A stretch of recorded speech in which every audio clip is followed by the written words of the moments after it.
In this lecture, we're going to conclude our development of a positive characterization of European modernity, the kind of tradition that underlies a lot of our contemporary societies and the values with which we grow up. We began by looking at the foundations of modernity in the views of David Hume, where we saw the beginnings of the development of a distinction between scientific and religious knowledge, and the development of a kind of skepticism and a kind of foundationalism in European thought.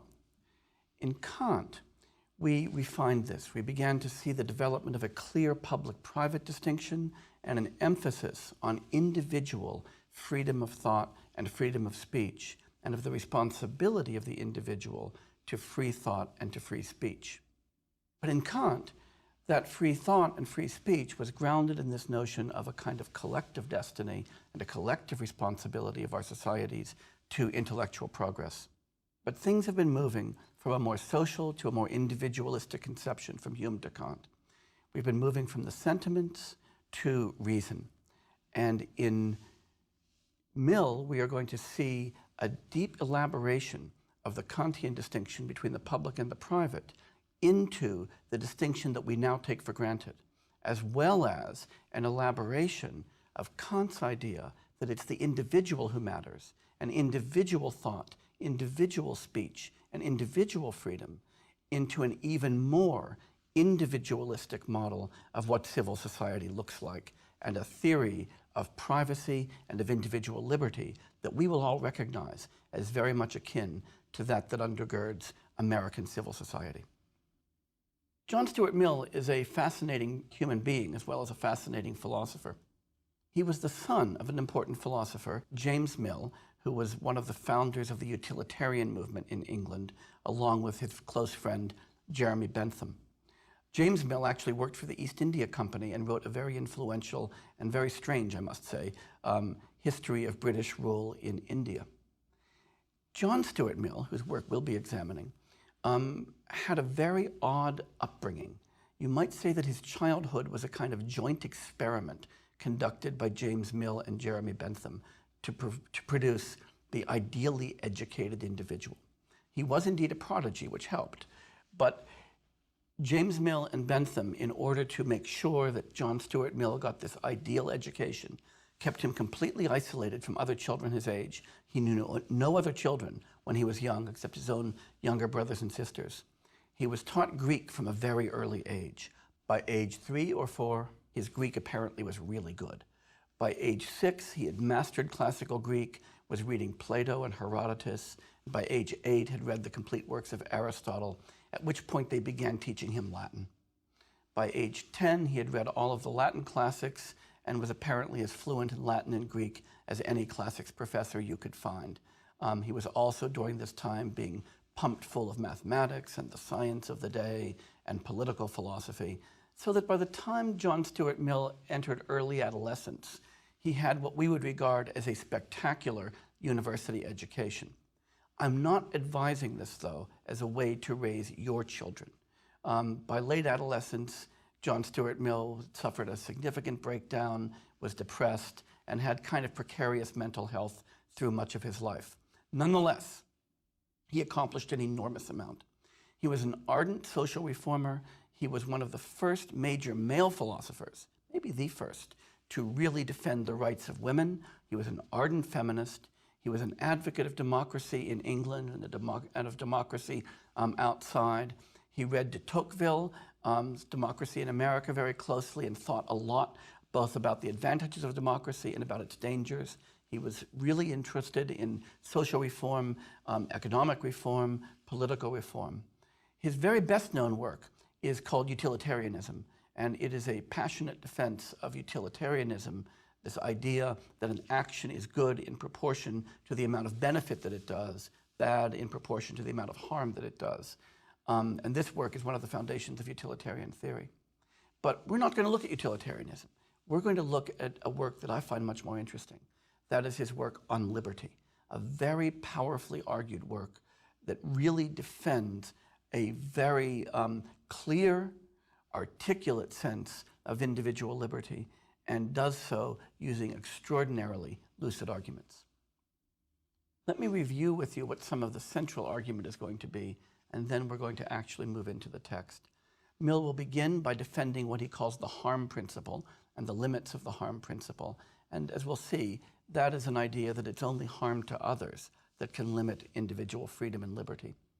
He's then going to discuss, and here he's going to be following Kant, but with some very interesting twists, the danger of the tyranny of the majority and the consequent obligations of civil society, not only to permit individuality, ideological pluralism, and cultural pluralism, but actually to encourage it. So it's going to go well beyond Kant in that respect. We're not only going to get a requirement on the state not to suppress individuality, but to actively encourage it. Mill will defend an absolute freedom of thought and expression and defend it with great clarity. And in part of that defense, we're going to see his famous dilemma argument, in which he's going to argue that thought and expression should be defended and protected, even if it's false, even if it's pernicious, even if it's dangerous. And finally, we'll conclude with Mill's famous argument for the absolute value of plurality, that plurality in society, cultural plurality, aesthetic plurality, intellectual plurality, religious plurality is valuable in itself. So we've got the kind of undergirdings, not only of a liberal political order, but of the kind of pluralism that often animates contemporary American political theory. The conclusion that we're going to see Mill defend, and a conclusion that was very dramatic in the early 19th century, was that human life, and meaningful human life in particular, requires a society that does not only permit freedom of thought, as Kant argued, but rather one that actively facilitates freedom of thought and speech, and a society that does not only tolerate or permit diversity, but actually encourages and facilitates genuine diversity of ways of life and ways of thinking. So this is a really dramatic, refreshing, and for its time, radical manifesto. And it's a manifesto that's going to suggest that a meaningful life is an individual life that involves this clear and deliberate exercise of freedom and thought in a society that actually encourages and facilitates it. Let's move to Mill's text now. We're now going to find Mill articulating the harm principle. This is a principle that has been influential not only in philosophy, but very often in law and in jurisprudence. Mill writes, "The sole end for which mankind are warranted, individually or collectively, in interfering with the liberty of any of their number is self-protection." So let's pause on that for a moment. Mill is now talking about when and only when it's permissible for a society or for any individual to interfere with anybody else's freedom of action or thought. And he says, only for self-protection, not for the good of another. Let's follow it. That the only purpose for which power can be rightfully exercised over any member of a civilized community against his will is to prevent harm to others. His own good, either physical or moral, is not a sufficient warrant. Let's again pause on that for a moment. We often think, okay, we have a right to prevent somebody from performing an action that might harm us or that might harm somebody else. But surely, if somebody threatens to harm themselves, maybe to make themselves ill or to commit suicide or to damage their own financial prospects spectacularly, to do something that we regard as seriously self-destructive, that we ought to be able to prevent them from doing that as well. And Mill argues that we cannot, that the only purpose for which power can be rightfully exercised over any member of a civilized community against his will is to prevent harm to others. His own good, either physical or moral, Mill argues, is not a sufficient warrant. Mill continues, he cannot rightfully be compelled either to do or forbear because it will be better for him to do so, because it would make him happier, because in the opinions of others to do so would be wise or even right. These are good reasons for remonstrating with him or reasoning with him, but not for compelling him. This is very, very powerful stuff, and it's stuff that is extraordinarily rich. Mill is arguing that if we encounter somebody who is doing something that we think is stupid, self-destructive, will conduce to his own misery, it's right for us to argue with him. It's right for us to try to persuade him not to do so. But we have no justification on those grounds alone for compelling him to act or not to act.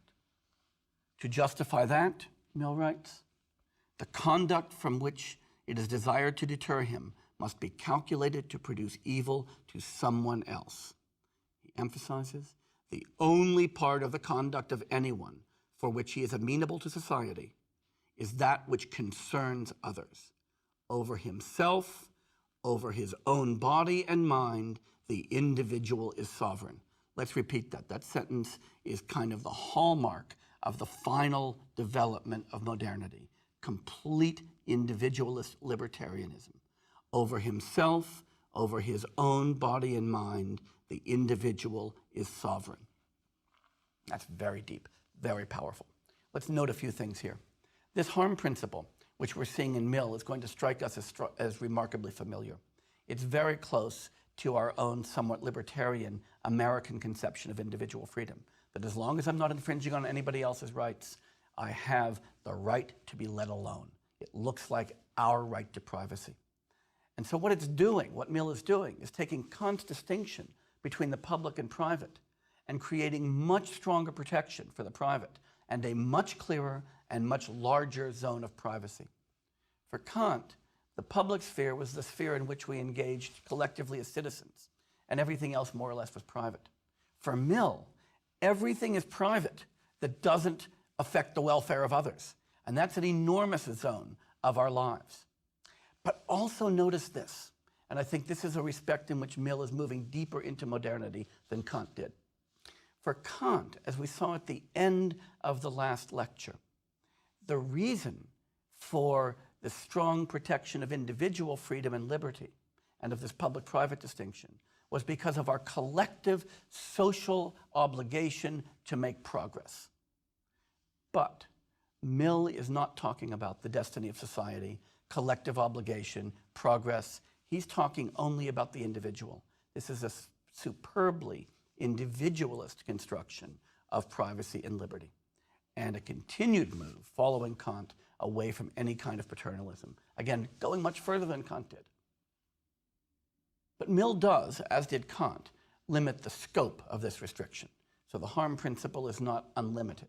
For instance, it doesn't apply, Mill argues, to children or to the incompetent. As parents, we can still keep our children from harming themselves. Or if we find somebody who is genuinely mentally incompetent, crazy, or whatever, then again, the harm principle doesn't apply. We need to protect them from harm to self because they're not making reasoned choices. Notice that reason is still at the center of here. If one is mature, if one is rational, the harm principle applies. And that, of course, we're deriving straight from Kant, who centered reason as what makes our lives worth living. Mill was sometimes even more controversial about this. And remember, he was the son of a colonial administrator. This is a more controversial remark. He says, despotism, that is dictatorship, is a legitimate mode of government in dealing with barbarians, provided the end is their improvement and the means justified by actually effecting that end. So Mill is saying that if you're in a colonial administration over barbarians, and we can imagine who those were for Mill, that it's perfectly okay to be dictatorial so long as what you're doing is not acting in your own interest, but acting in theirs. Liberty, he writes, as a principle that has no application until they are capable of free and open discussion. Until then, there is nothing for them but implicit obedience to an Akbar or a Charlemagne. And of course, in mentioning Akbar, the Mughal emperor in India, Mill is very self-consciously defending British rule in India. This is certainly one of the more embarrassing parts of On Liberty, but there it is. Now, Mill, like Kant, was worried about the tyranny of the majority. But Mill articulates that worry in a much more focused way and makes much stronger stuff out of it. Let's follow Mill on this, because he's really more worried about the tyranny of the majority than he is about the tyranny of individuals or the tyranny of the law, just as Kant was more worried about self-imposed immaturity than he was about externally imposed immaturity. Mill writes, when society itself is the tyrant, its means of tyrannizing are not restricted to the acts of political functionaries. Society practices social tyranny more formidable than many kinds of political oppression, since it leaves fewer means of escape, penetrating more deeply into the details of life and enslaving the soul itself. Mill might have been writing about junior high or high school, this notion of social tyranny and we get it through the advertising, we get it through politics, but we get it through this sense that there's a social expectation that we believe, think, or behave in certain ways. Mill writes, there is a limit to the legitimate interference of collective opinion with individual independence, and to find that limit and maintain it is as indispensable to a good condition of human affairs as protection against political despotism. This is really strong, because what Mill is recognizing is the insidiousness of social pressure, the fact that social pressure constrains and cramps individual liberty, not just as explicit legal pressure or censorship might, but even more so. It does it more, to a greater degree, because there's nothing to challenge, there's no escape, and it's not explicit, so we don't have a way of arguing against it. And it's an evil, a social evil, that reduces our individual liberty in very subtle but nonetheless coercive ways. And so it suggests to Mill that a well-ordered society, a society that enables flourishing, a society that enables us to lead truly meaningful lives, must take measures to mitigate this kind of social tyranny or social pressure. For that reason, it's important that in order to assure flourishing lives for a citizenry, it's not enough to just let people alone.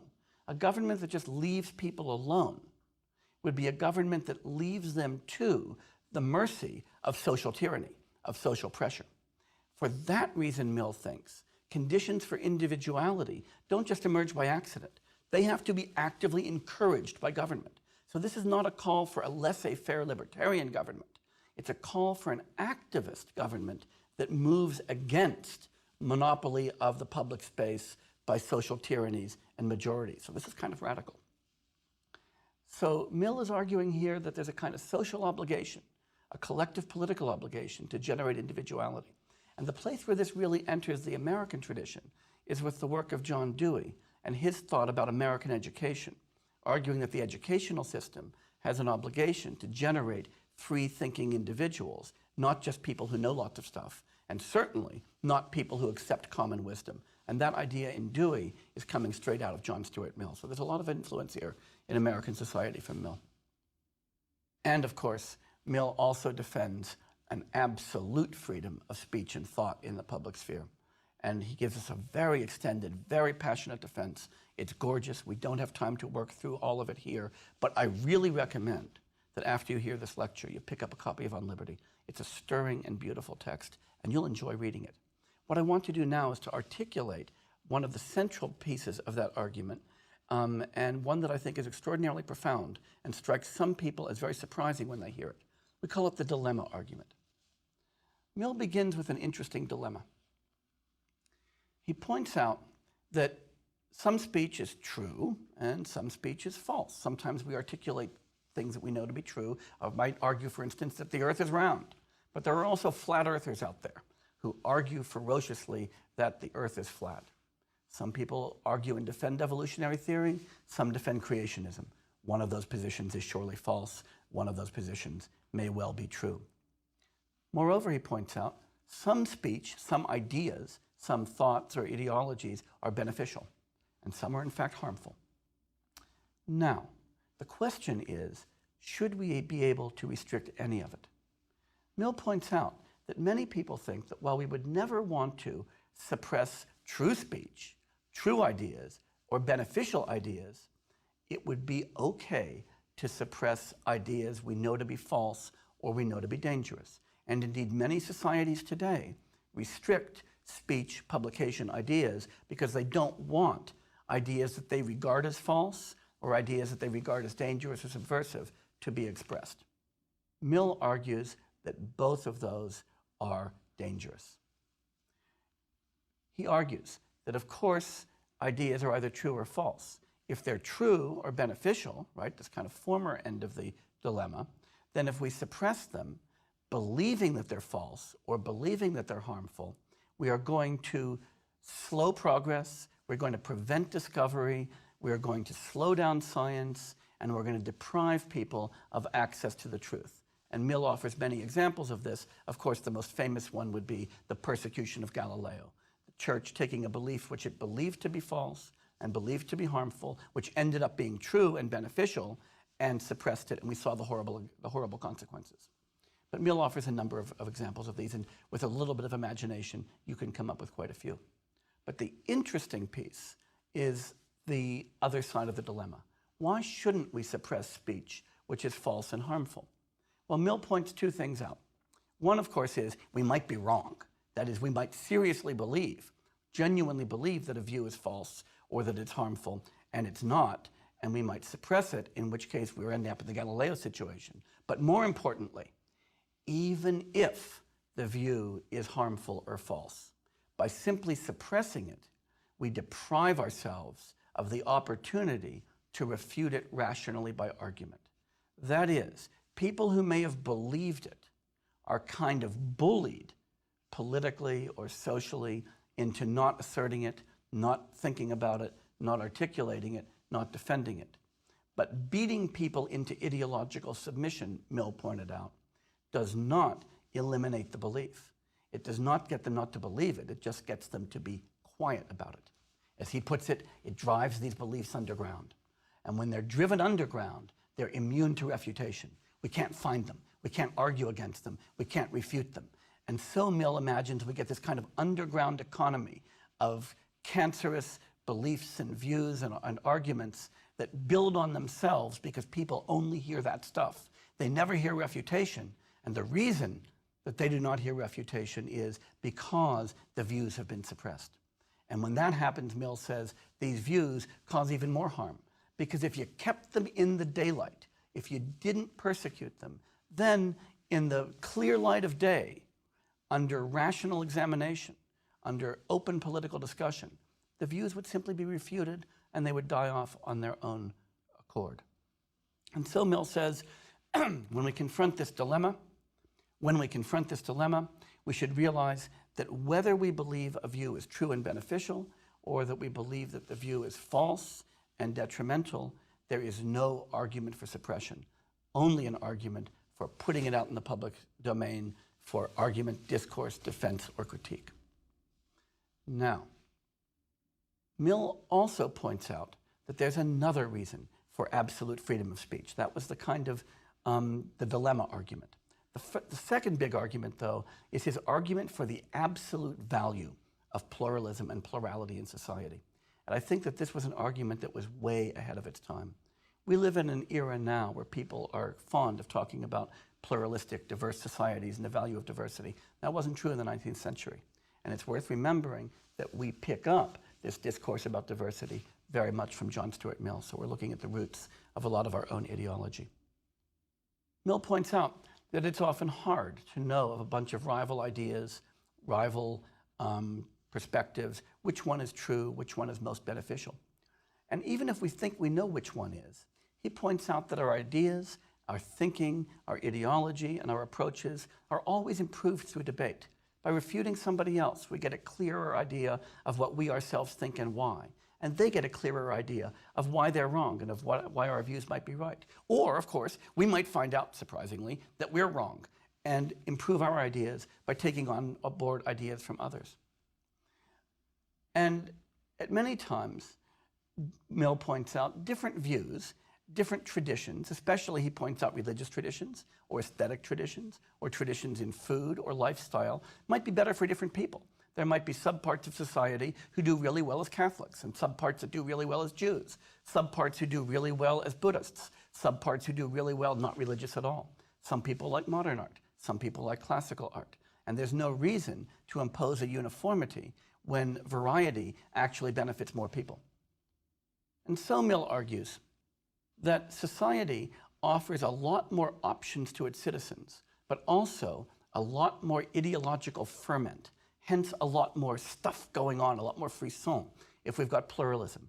And these are the things that generate happiness. the opportunity to lead your life and to engage in conversation over ideas that you want to have access to. But also the opportunity to engage with people who are different from you, to eat food that's different from you, to observe art that you're not familiar with. These are all sources of happiness.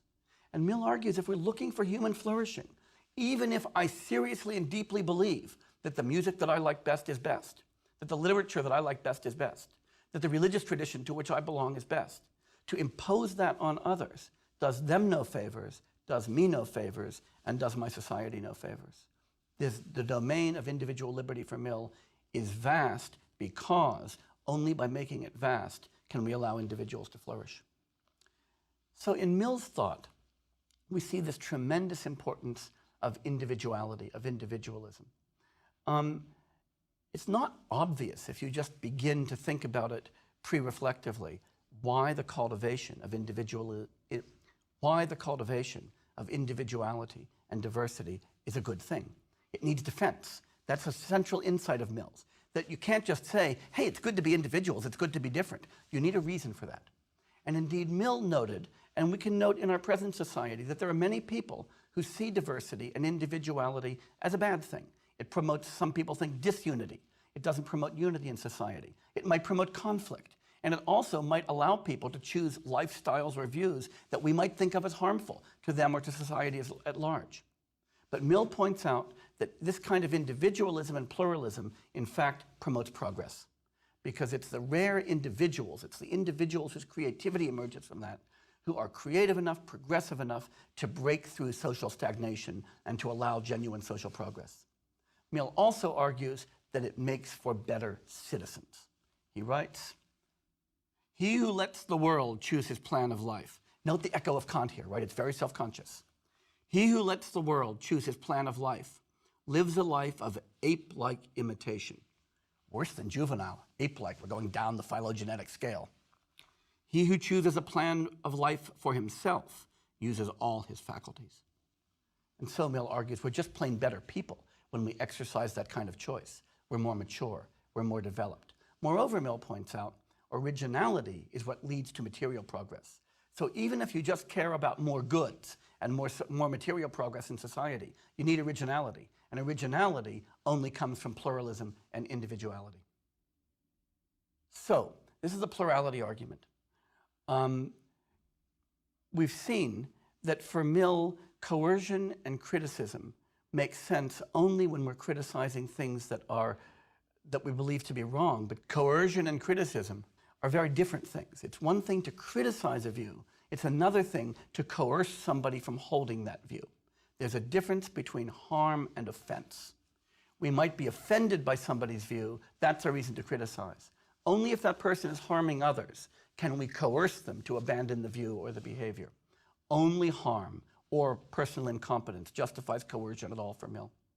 This distinction between self-regarding acts, that is, acts that don't affect anybody else, and other-regarding acts, acts that affect others and may harm them, ends up replacing Kant's distinction between public and private. So nowadays in American society and jurisprudence, we think of other-regarding acts as the ones where the law's got some say, but self-regarding acts as being within the zone of privacy that was recognized, for instance, in Griswold versus Connecticut, the Supreme Court decision which decriminalized the use of contraceptives in Connecticut as a violation of individual behavior on the grounds that there was a zone of privacy that protected these things. And that, of course, is also the basis of the Roe versus Wade holding. But note that for Mill, this doesn't mean we can't criticize. Speech is always free, even critical speech, even speech we don't want to hear. And for Mill, offense is never a harm. Things I say may offend you, but offense doesn't harm you. You've got to be willing to be offended if you want to be part of a free society, Mill thinks. And of course, for this reason, Mill would be a real opponent of policies that prohibit so-called hate speech. He has a really nice example. It's the example of a corn merchant. We might say in a public discourse, corn merchants are thieves, we need to control and to regulate the corn market. That's free speech. But we can't stand outside a corn merchant's house with an enraged mob with torches and say, corn merchants are thieves, we've got to do something about corn merchants. That's inciting particular harm as opposed to public speech. Merely offensive speech, Mill argues, has to be protected. And so Mill is defending the importance of individuality and liberty in modernity. And what we see in Mill, as I said, is this kind of final flowering of this individualism and libertarianism that really runs through the modern viewpoint. From Hume to Mill, we evolve a much deeper secularism, a much deeper individualism, and a much stronger public-private distinction. Mill is following Kant in developing that public-private distinction, but he's giving us the most modern, contemporary expression of the view that our lives and the lives of our fellows are meaningful when and only when we are self-expressive, free individuals, and meaningful for precisely that reason, not because of our social context, but because of who we are as individuals. So this is the first purely individualistic doctrine of the meaning of life that we've seen. And Mill provides us, therefore, with the strongest defense you could ever want of the connection between a meaningful life and a liberal social order. This has been an articulation of what modernity is all about. If you join me in the next lecture, we're going to begin looking at postmodernity and looking at the kind of critiques of modernity that developed almost immediately in the 19th century, beginning with a kind of conservative critique in the work of Tolstoy and getting more and more radical as we go. Because what we're going to see is that this championing of the role of the individuality, the reliance on reason, gets questioned. The liberal social order is not something we can easily take for granted. It's an articulation that itself can be problematized. So in the next lectures, we're going to be examining a kind of critical take on the modernism we've developed over the last 4. Please join me for those.